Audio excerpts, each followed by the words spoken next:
Tonight I have something a little special for you. On the occasion of the release of my new book, The Unexpected Light of Thomas Alva Edison, I decided to turn the tables on myself and have someone interview me. And since Thomas Edison's mother is such an important part of the story, I'm joined by Catholic mom, speaker, and author of her own book, Women Made New, Crystalina Evert. Crystalina, thank you so much. It's such a pleasure to have you here and to talk to you about this first installment of my Turnabout Tales. And now I'm going to shut up. I'm going to let you take it from there. You know, it's such an honor I get to do this, really. It's such a pleasure and it's exciting. But I'm going to tell you right off the bat, Raymond, you sent me a copy and it's phenomenal. My kids absolutely loved it. And I put it through their fire and I sat them down. And they loved it. They had questions. They were very engaged, even in the middle of it. A couple interruptions of, well, why this or why that? And sometimes they just kind of zone out. And I can tell it's a book. But this one was great. And I paid attention and it was good. And they were very curious about it. But one thing I'm curious about right off the bat with you is why are you calling it the Turnabout Tales? Oh, good question. Well, this is the first in a series. And as you know, it concerns, as each book in the series will, a historic life and a crisis in a young person's life, where by outward appearances, this would seem to be the end of the road. It's a crossroads, it's a crisis, and many times young people just give up. Adults do the same thing. But if you look closely, and the motto of the Turnabout Tales series is challenges faced, paths altered, history changed. And that really is what happens not only in this story, but in all these great lives. It's the decision made in the crisis that oftentimes opens up not only the vocation and the destiny of that individual, but changes the history from that moment on. So Edison is a wonderful example of that, as are the other figures that I'll cover in later books. But I'm delighted that your children enjoyed it and had as much fun as I did putting it together. No, it was phenomenal. What drew you to young Edison's story? There were so many that you could choose from. Why him? Yeah, well, I'll tell you, I came across, somebody had given me one of these big biographies of Edison, and full disclosure, I hadn't read it for years and years and years. It just sat on my shelf. I was going on vacation, I took it with me, and I'll give you a little insight into my odd reading habits.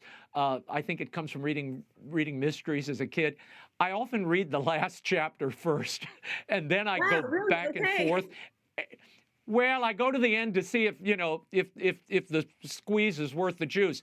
And that last chapter in this particular Edison biography, there was an interview with Edison late in life, and he said, "My mother was the making of me. If not for my mother and her belief, faith, and devotion in me at a particular time in my life, Nancy Edison, I would never have become an inventor." And I thought to myself, first of all, who is this Nancy Edison? What was the crisis in his life? And so then I started doing my research. It took me about 4 months. I visited all the places, the Edison lab, the birthplace. There's a facsimile of the first Edison laboratory in Detroit. So I went to all those places and collected so much information and kind of condensed it all. And originally I was going to write a little chapter book, but I wanted families to have access to it, so I decided to turn it into what I call a family read. Other people cruelly call them children's books or picture books. No, they're family reads. It's true. We got together as a family and we read it, and it was great. And I love that you highlighted his mother. Mothers play such a pivotal role in their child's education. And in our day and age, it seems like they're slowly trying to take that and rob that of us as parents. And Nancy really was this strong woman. And I love when you highlighted, she went in there and she told that teacher, and my son can learn. And my kids love it. They're laughing. They're like, "Mom, you would do something like that." It was great. Well, and speak to mothers' hearts out there right now about this book, because it actually really helped me and gave me a little oomph of, you know, I am in charge. I need to take care of my kids. And look what that woman did for her son's life. I can do the same for my children in a different way. Well, this is why, though this is a story that took place more than a century ago, the lesson and the example remains so contemporary, Crystalina. And as I read about parents at school boards and people trying to, keep the curriculum hidden from parents, and how so many times the rigidity of the school setting and the testing system writes off or pushes kids to the margins. That's what happened in this story. Thomas Edison at 8 years old, and again, every one of these Turnabout Tales will focus not on the womb to tomb life of a person, but on that crisis moment and how it was resolved and how that opened up the rest of the life. In this case, Edison's 8 years old. He's registered in school, and the schoolmaster announces to everyone that Edison cannot be taught and he's addle-brained. Well, young Tom breaks down in tears, runs home to his mother. His mother goes back, tells the professor, look, my son has more intelligence than you'll ever have, and I'm taking him home and I'm going to educate him myself. Now, she was an educator, okay, from Canada. So she had training. But what she does with her son is a great example for all of us, Crystalina, which is she bent and accommodated the learning to her son and his style of absorbing information. She accommodated his place where he was. Now, many biographers think he probably had ADHD and therefore had trouble with memorization and sitting in the class for long periods. But Nancy Edison understood the brilliance of her son, the curiosity innately there, and she fed his passions. From someone who struggles with ADD myself, honestly, and some of my children actually have different learning styles. The ones that did have it, I wanted to see if they kind of pick that up with Thomas in here, and they did. And they thought, well, he does learn differently, Mommy. One of them even said that because he really does struggle, but that a real thing right now with children, that they have different ways of learning. And this was so great because Thomas Edison is such an overcomer, even at his young age, but his mother nurtured that. And so it's nice now because even when we did homework after we were reading this, I said, well, think of Thomas. He struggled and look what he became. And I kind of reminded them, so it was perfect because he was really some things with homework. But well, Crystalina, the brilliance of Nancy Edison, and I want to pick up on what you were saying there. She recognized that, yes, he was getting into trouble at a young age. He wanted to see how the canal works, so he jumps in the canal. He wanted to see how a grain elevator works, so he jumped into the grain elevator.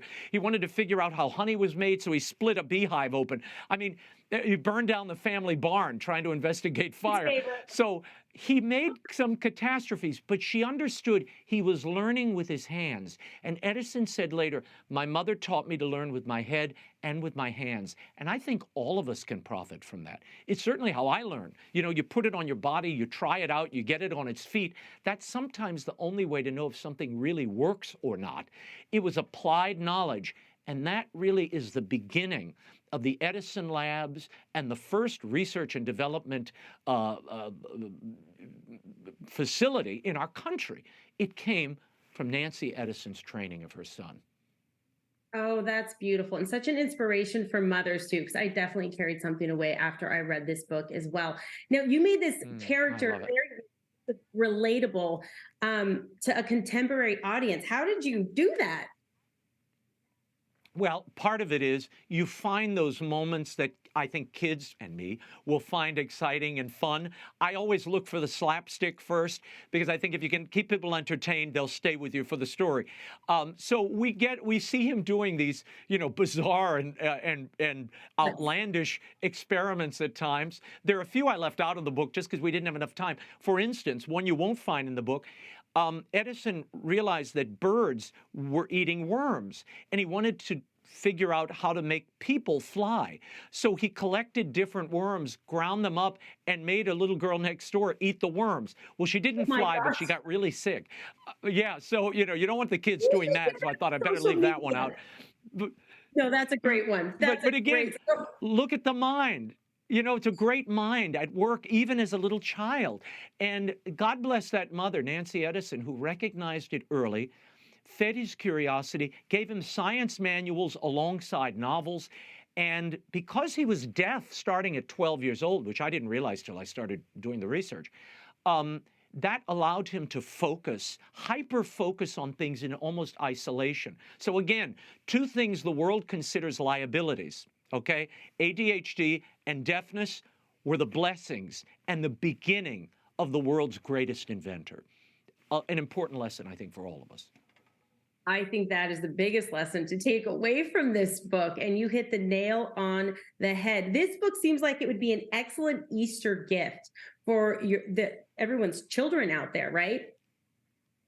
Yeah, well, I think it is, because you know what? It is a story in a microcosm, in a family of resurrection and great sacrifice. Edison didn't have an easy path, neither did his family. And look, I'm not saying he's a savior or a saint, though I do think he should be recognized as the patron saint of homeschooling, because I can't think of another homeschooled kid who did more than Thomas Edison. I mean, look, the inventions of this man more than a century ago, we are right now, in this moment, Crystalina, beneficiaries of. The lights around us, the microphone, the motion picture camera, the lithium battery that we have today was really the successor of the alkaline battery that Thomas Edison created. All of this would not have been possible but for this little castaway boy that everybody wrote off. His own father said he was a dunce, but his mom saw potential there, saw something special, saw the light that we continue to shine in to this day. You know, there's something to say, Raymond, about our children that do learn differently, because you think someone like Thomas Edison is somewhat maybe irrelevant, and our children have no idea, a lot of them, even who that is, yet they turn on the lights because of him. You know, it's really amazing. And just to speak to the mothers out there, don't you think that if they do see those differences in their child, to really just embrace them, nurture them? And that book even made me think more about that with my own children. But mothers out there right now that maybe have kids or that are difficult, that are struggling in school, what do you have to say to them? Well, look, families are really important, and moms particularly, but dads and grandmothers and aunts and uncles, if you stay close to that child, and Nancy Edison was obviously very close to her son. He was the last of her children, and the last child born was 14 years older than Edison. So, you know, there was a big gap. He was basically an only child at home. And what you see here is she understood where he was. She accompanied him through the difficulties.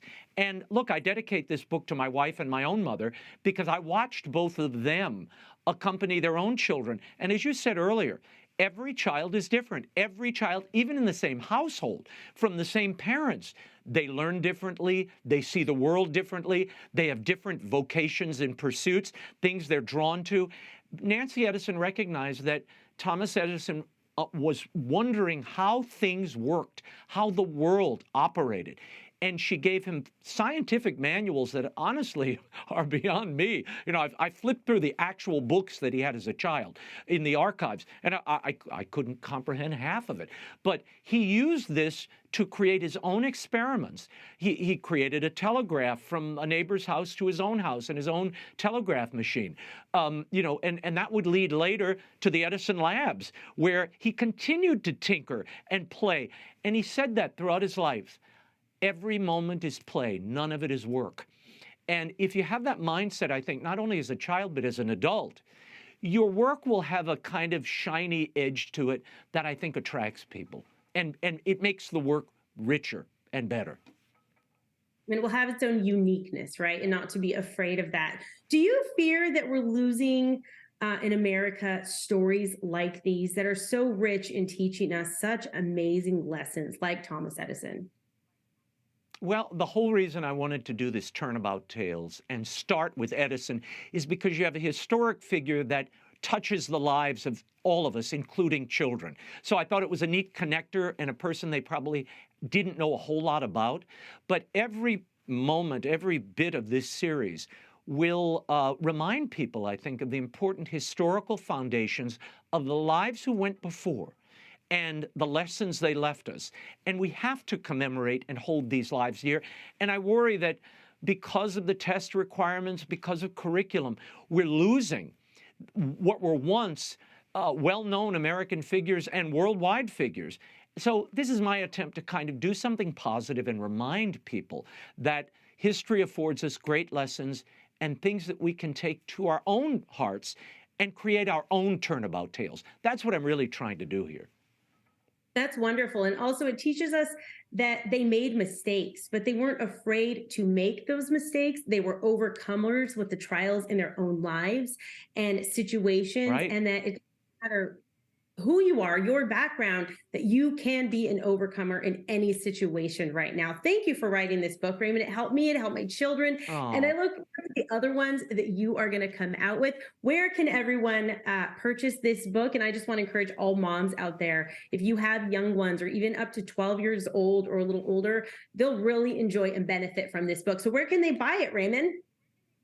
Well, they can get it everywhere. Amazon, Barnes & Noble, the EWTN Religious Catalog, wherever books are sold. But I have to tell you, and I'll leave you with this, and then I have a question for you. Now I get to take back the microphone that Edison made. One of the things, and you touched on it, Nancy Edison taught her son not to be afraid to fail. And Thomas Edison was not so much an inventor of new things as a perfecter and refiner of things that went before. And he often said, our greatest weakness is giving up too early. Try just one more time. And his whole approach to creativity was a process of elimination. He would try and try and fail and try and fail and try until he got it right.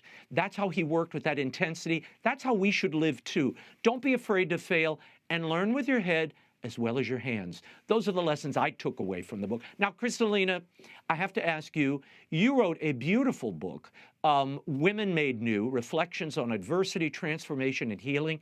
It features one of my favorite and maybe dearest women, certainly an important woman in my life. Tell me about the book, why you wrote it, and who that woman might be.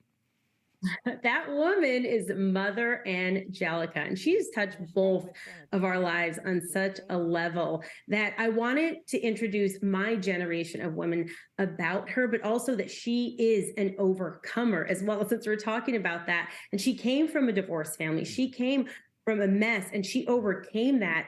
And I feel like she is still setting the world on fire from heaven with EWTN and the message that it's bringing to Jesus all over the world, to all the people. That wouldn't be there if she didn't just take one step at a time, do everything that Jesus was asking her to do, regardless of her fear. And I wrote this book for women that are struggling, that are having a hard time, that came from a background that maybe they've had an abortion or they've been raped or whatever's happening in their life, because it's not always pretty. A lot of the times it's messy, but it doesn't matter who they are, where they've been, what they've done. All that matters right now is where they go from here. And I give them kind of the ABCs and all the other contributors in this book of how they can start their own healing process and become the woman that God has created them to be. Well, thank you for being there and for this book. Women Made New is available, by the way, at EWTN's catalog, wherever books are sold. Crystalina Evert, thank you so much for doing this for me, and we'll talk again soon. Absolutely. Thank you, Raymond. God bless. Bye-bye. Thank you. Bye-bye. Once again, the first installment of my new family picture book series, Turnabout Tales, The Unexpected Life of Thomas Alva Edison. It's out now in bookstores everywhere. And come join me. I'm on tour. I'll be in Florida at the Villages, the Barnes & Noble, on Saturday, March 25th.